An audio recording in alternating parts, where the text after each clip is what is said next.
Well, we're getting set up. Bam.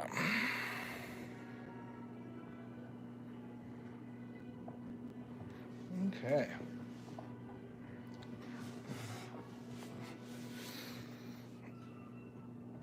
Alright, there's this thing. Get some viewers here. Okay. So make sure I got my light where I want it, all my good stuff. This is good. Okay, we're gonna do a little quick rundown to start for materials. Using size 4 streamers. I know it seems a little bit big for what I'm doing, but late in the year, a lot of them sculpin and stuff are big, so I like to bounce a big old hook down there. And I fish in some deep holes in my river. It's really deep. If you don't have as deep holes, you're just fishing a more shallow river, maybe you should go a little bit lighter, a little bit smaller. But I wrap a lot of lead on mine and go with some big hooks because late in the year, and they are bigger now. We're gonna go with some black thread. I just threw some thin stuff on because I had. Generally, I'll go thicker and use my thicker stuff on this because it doesn't really matter as much as if you're using like a mosquito or something smaller, a midge, a floating midge. Be a little bit different. You want to save that thin stuff for that. So after our hook, we also got some cones here. I use a dark cone on these to keep that head dark. If you have a black one, that's fine. All I could get was some black nickel ones last time I was at the shop. So that's what we got. That's what we're going to use. We also got some thicker lead wire using 0.03 actually, through thousandths. But anyways, that's going to make it a little bit heavier. We're going with some brown and olive mixed late in the year again, so I don't go as bright with that color. I keep it kind of dark. Then I'm going to use some black marabou and some olive brown marabou, the tail some, and that will help with the black saddle hackle that's going to be going on the body of that Wolly Bugger. So we're going to go ahead and throw this cone on in this hook and get started here. Okay, so here we go. This, I don't really focus on the base as much. I just try to get a nice base down pretty quick as I can. A lot of flies, you guys will see me really taking time on the base. Not as much with this Wolly Bugger. I just wrap that sucker around there as much as I can. Get down to the start, almost a little bit, maybe about down even with that hook edge, you know. Maybe even a little bit further sometimes, but then I'll just kind of come back real quick, wrap this up, get a decent base going on this thing. And I don't mind having these ribs like this because that'll actually help as traction to hold down the marabou when I stick the marabou down. So how I'll do this, so I'll take some of this black marabou, and since we're going to do a nice one, I'm going to take this end marabou since this is a nice one for show, but I don't want to do a whole lot of it because I'm going to add more in later. So I'm just going to take a light little chunk of it for now. Generally, I'll just kind of rip that off. Some people like to cut it nice. And I about go the shank of my hook from here to here.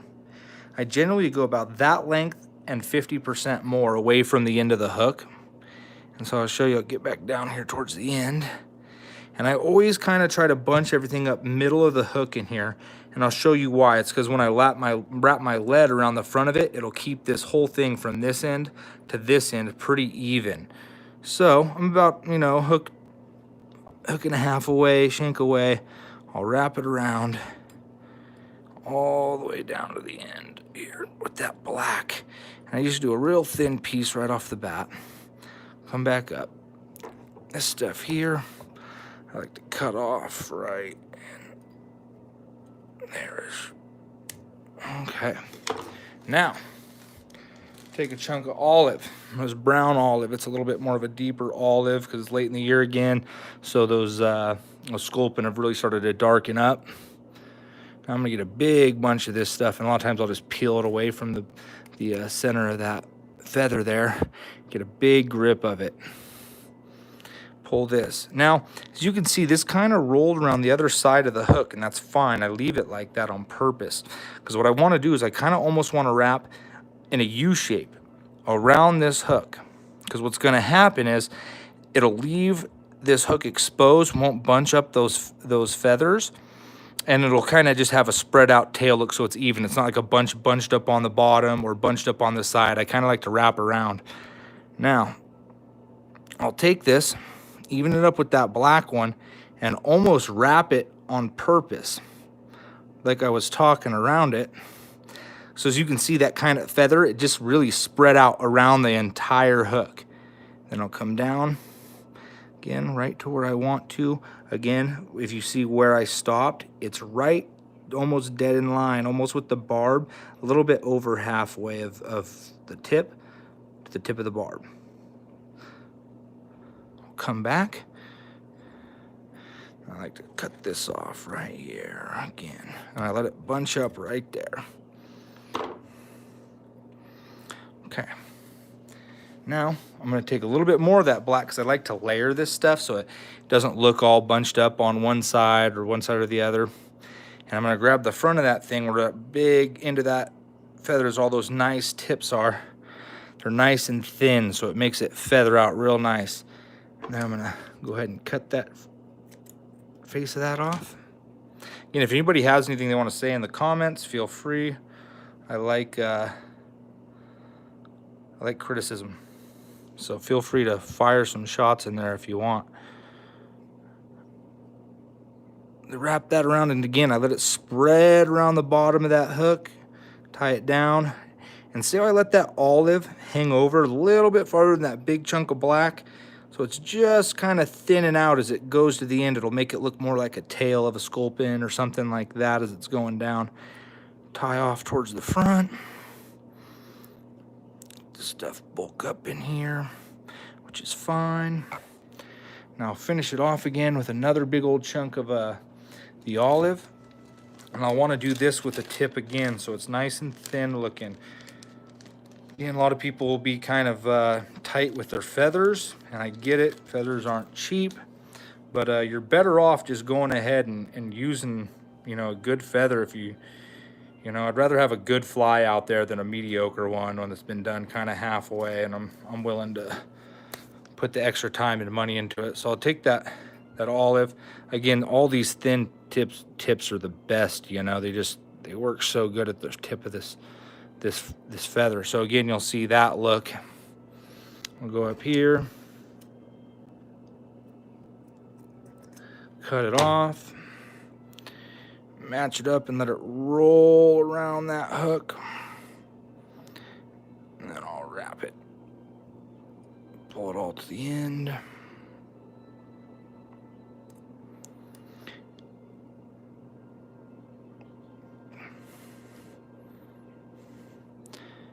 Bam. A lot of this stuff I try to cut out and make a flat edge right here, and I'll show you why that is. And this might not actually work for you. You might want to carry it up so your body looks kind of even as you go up. But where I fish in a lot of deep holes. I have a thin river with deep holes, 10-foot, 12-foot holes constantly. So I need to make a heavy fly that really gets down there into the bottom of that river there. Okay, now you can see that's kind of black. It's got some olive in it, it's layered. I really like that layered look when it's in the water. I think it just sets it off. Now, we're going to take some of our black saddle hackle. You don't want a thick piece, and you also don't want a thin piece. You want to get a nice one kind of out of the middle, kind of like that thickness, because you have ones down here that are super thin. Save those for your floating flies, your small flies, your midge, double midge. Grab in here more towards the middle. Grab one of these medium-sized ones. Pull it out. Now we're gonna go down here. This is pretty important. A lot of people mess this up, but I always go like to the start down here, peel it back this way. That way all these thicker, nastier, more soft feathers that really, they don't stay pointed out straight. They kind of collect a lot of water. Those ones I kind of don't want. I want to get in here to these tight feathers that when you spread out, they stay really stiff once you tie it on. So kind of almost don't like how long this is, so I'm going to peel it down a little bit farther. Okay, and you can leave that long, you can leave it short. Generally, I tie it pretty close to the length of the leftover I stuck in there that makes the body big, but none of that's really that important. Okay, so I tie this deal off, get it pretty even with where the tail starts. Right in there, and come on back. Okay, so that's tied in pretty tight. Now, like I said, I fish some deep holes, so I add a lot of lead. A lot of people don't do this if you're fishing shallower water, a lot of rocks. Might not want to add this much lead, maybe only do 4 wraps or something like that. But I do a lot. Start wrapping this guy on there. And I just bunch it back up towards that leftover end there where I had all the leftover from the marabou. Kind of just wrap it up so it evens up with that. And I wrap as much as I can on here because, like I said, I've got holes that are pretty much right below me, and I just bounce these on the bottom right below me. Nice and tight. A lot of people I know are watching this going, man, look at the amount of lead this guy is sticking on his fly. But I'll tell you what, if you're fishing deep holes, it's really nice to have. Especially if you have fast water. I have fast, deep holes with fast running current. So now what I do is I build up a big base right behind the end of this, and I kind of match it up to the thickness of where the lead is. And what this does is once I start going forward, it won't allow the lead to push back and give me a big lump right there. Then I try to kind of, as I go forward, I want to get over the end of that too, just for double precaution. Go all the way back to the front, and I do the same thing. I build a big ball up in front of this lead, so as I start tying it down, that can't spread apart and push that lead down the end of it. So as I build that ball up, then I'll wrap over the end. Now I don't have to worry about going in between these things and it pushing the lead out in every direction. I can just kind of wrap like crazy and get this thing wrapped up a bunch. Now, I don't hold off here. I put a lot of wrapping in here. Excuse my dog. Is that a Trapper? No. His name's Trapper. But he likes to get vocal. He likes to get vocal when he hears stuff outside, like the garbage man or something like that. But he's just getting a little vocal, that's all. We're gonna wrap up here. And I put a lot of wrapping on that. I'm not afraid. Sometimes I'll even wrap that thing all the way through, even though sometimes I feel like it's a waste of lead. But sometimes I'm a little OCD about it. I'm like, oh no, I can't have any lead showing. So here we go. Thanks to my lovely girlfriend Chelsea there. She just took off the dog and I'm trying to keep it quiet for all y'all. Okay, so there's our layered look. There's our tag into Hackle. So it hasn't really put a whole lot into it, but like I said, this thing is heavy, and I make it a lot front heavier with that lead so that head, as it's going, it'll bounce like this, and I can bounce it up and down off the bottom in those deep holes. Now it's simple, it's just going to the back. I kind of like to even this up too in here, so I don't have that much of a difference in the body. I like it to flow really nice looking, because most of the time where I'm fishing, they're thinking this is a sculpin. They go after it because they think it's a sculpin. So now I'm using this brown olive dubbing. And like I said, I'm going dark olive more this time of year. It's late in the year, so I know they've darkened up already pretty much out there. And I've shallow year this time of year too. It's drought this year, and so it's low waters. Sometimes I feel like that will make them darken even earlier than they would. So I just use saliva. A lot of people will do wax and other things. I just throw some saliva on there real quick, try to build this up pretty decent, and I start thinner in the back, and I just start wrapping it around. I almost don't even like how thick that looks. Try to tighten it if I can a little bit. Yep, there we go. Then if you don't get it super tight and it's bugging you, like if it's one little tiny area, don't get too crazy with it, because you're always got your hackle that you're gonna wrap back over at the end that we've already tied on there. So that will also help tighten those little imperfections you see up. And I just keep wrapping that stuff.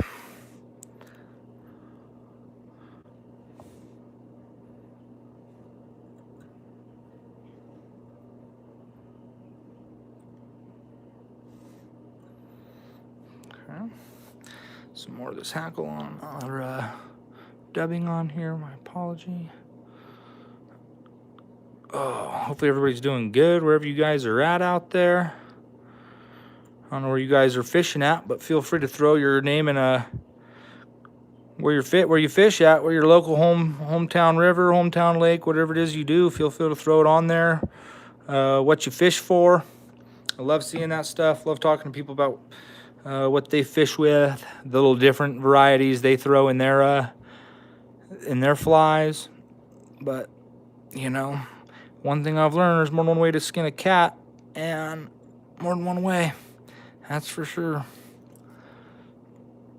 And so wrap this stuff up kind of tight, and see how it's getting thicker the more I get to the head, trying to like make this kind of thicker up here and thin down towards the tail, so it does look more like a sculpin.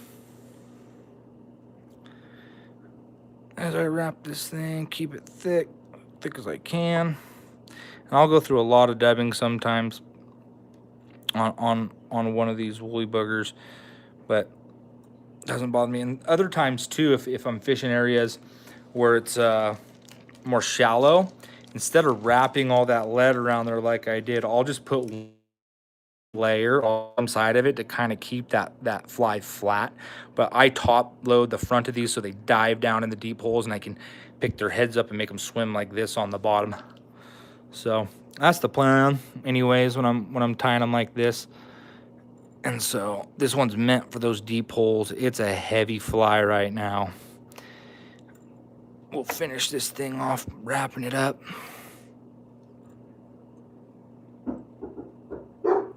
Oh, someone's knocking at my door, but they're gonna have to wait.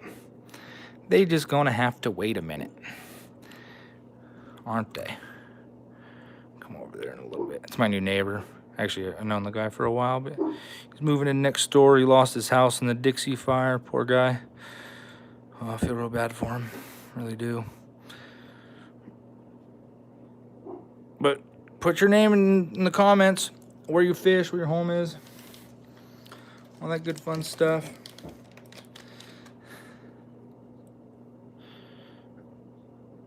Wrap this up real quick around the face. Now, got the whole thing, and see how it's thicker to thinner, just like this. Well, now I'm gonna take this, pull it up, make sure I don't bring any of this tail with me, and we're just gonna wrap. Not super tight, because you don't wanna break it. So just a nice snug wrap all the way around this fly. I'm just gonna keep on wrapping like so. I like to keep those spaces really consistent. I don't like it when if like this one's thin or this one's too wide. I like to keep it really consistent in between the spacing.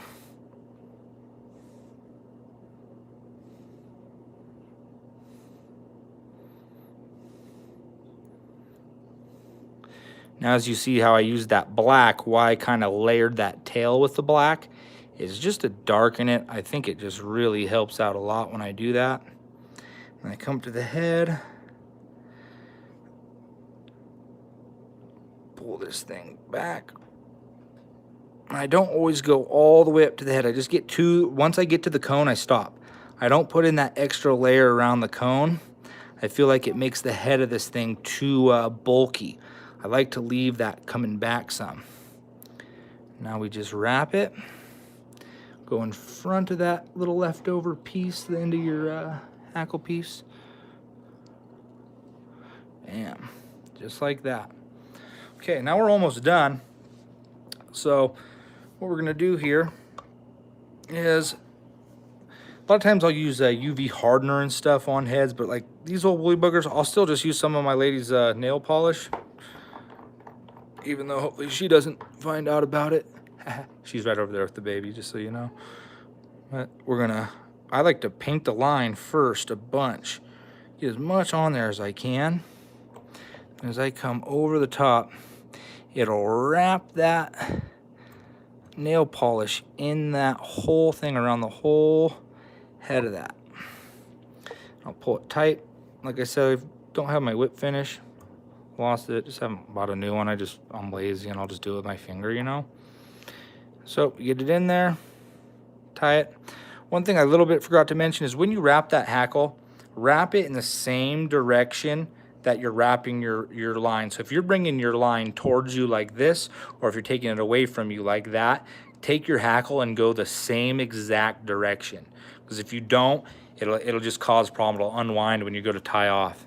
So I'll tie one knot, then I'll go again, I'll tie another knot.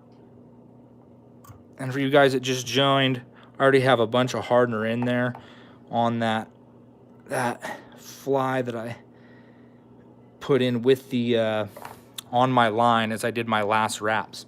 Now don't forget to cut this little piece off. If you can see this, you can see that there's that little tag piece. You can see it really good right there, that dark spot. That is the tip of the hackle. You do not want to leave that because it'll just create drag, and it'll make your fly want to turn sideways, and then it'll also create a big dark bulge as it's coming down, because these trout, they eat these sculpin head on. So that way they try not to chase them from the back end, because they have little spines that stick off go in them, and if they swallow them from the head as they come down river, it just goes right through their belly better. So the older trout, you'll notice they won't chase your sculpin as you dragging it up river, but they'll go after it as you're going down river. It's because they've learned, they know a little better. So always cut this end off, because that's what they're going to be looking at when they go ahead and feed. So there's our fly right there. We're going to cut this off as tight as we can. It's already hardened with the wrap in there. Unhook it here, show you guys a little bit closer. But that's how she looks. That's how I like to do them. Again, this is a heavy, heavy, heavy fly. I made it super heavy so it bounces down in the holes, because I fish really deep, deep holes. As you notice, it kind of has a good bevel. It's thinner down here and thicker up here. I do that on purpose to give it that look of a fish. And you can imagine that gets wet, it gets thinner and gets even thinner, thinner, thinner, thinner, thinner. And it looks really like a good tail going up and down. Also, since I'm fishing deep holes, my wraps, I wrapped a bunch of lead around the front of this, so it's super front heavy. So as it's going through the water, it'll go like this as I pull it up, and it'll bounce. And that's because I'm in those deep holes again. Dark, because again, it's late in the year. That's how I know I want to, what color I want to use, because the color phase. And then, like I said, if it was shallow water, I would have just put lead on the bottom side of this. And so that way it would have floated pretty flat. And then as it was going down in those shallow areas, I could have it way out in front of me, and I could just go like this and it'll stay pretty flat. I don't want it to get stuck in things in shallow water with that heavy front. Also, earlier in the year, I would have gone with a lighter green. But this is what they look like. Really simple, and they're really productive flies, especially for beginners, beginning Euro nymphers, Czech nymphers. They're just really effective fly. So there you go. That's the Wolly Bugger, dark olive. Hopefully you guys put your name down in the comment, where you guys fish, what you guys think, anything different you do with your flies. But awesome. Thanks for watching, everybody. I appreciate it. You guys have a good evening.